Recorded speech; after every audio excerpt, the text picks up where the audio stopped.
Yo mga idol, kumusta? Mandrag mga sports, sabi nga pala.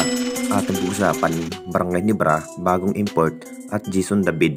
Ititrade na nga ba ng Barangay Nibra? Pero bago na nga yan, kung bago pa lang sa aking channel, huwag mong kalimutan mag-subscribe at click ang notification bell para like kang updated sa ating latest upload pa natin. So alam naman natin lahat mga idol, linggo na nga rin ang mapapalaban ng ating Barangay Nibra kontra sa malalakas na SMB ngayong Commissioner Cup 2025. Siguradong intense pa rin ang magiging laban ng ating Barangay Nibra ngayong season mga idol. Hinahandaan na nga rin sa susunod na laban ng Jinkies mga idol dahil ang plano sana ng Ginebra Management papalitan muna ng bagong import. Ito si Justin Brownlee sa upunan ng ating Barangay Nibra. Naging big impact na nga rin si Justin Brownlee sa bawat laban mga idol, kung saan kumamada pa rin ng maraming maiitala sa bawat laban. Kung ano pa nga ba ang magiging plano ng ating Barangay Nibra sa ating base import na si Justin Brownlee, kung papalitan na nga ba, mas lalo pang matinding pagsubok nga ang pinagdaanan ng Jinkies ngayong season. Kumamada pa rin ng ating base import ng 30 points kapag maganda nga ang kanyang magiging passing skill. Masasabing malabo na nga rin papalitan si Justin Brownlee sa upunan ng Jinkies. Sabik na nga rin ang lahat mga idol sa pagharap muli ng Barangay Nibra at SMB ngayong linggo sa 7pm. Pang-apat na sitintam din nga ang Barangay Nibra na may pang-apat na panalo at 2 talo ngayong Commissioner Cup.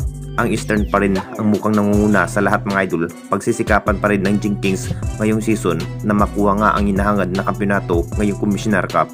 Talagang bubuhati na naman ni Justin Brownlee ang Barangay Nibra ngayong Commissioner Cup. At dito na naman tayo sa isa pa nating balita.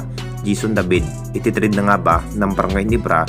Alam na nating lahat mga idol, isa pa rin si Jason David sa mas binalak ng Jinkies na bibitawan na nga ba sa upunan ng ating Barangay Nibra. Hindi pa rin nabibigyan ng pagkakataon na makapaglaro ng ating Barangay Nibra. Nagiging impact na nga rin si Jason David mga idol kung saan hindi pa rin nabibigyan ng mahabang playing time.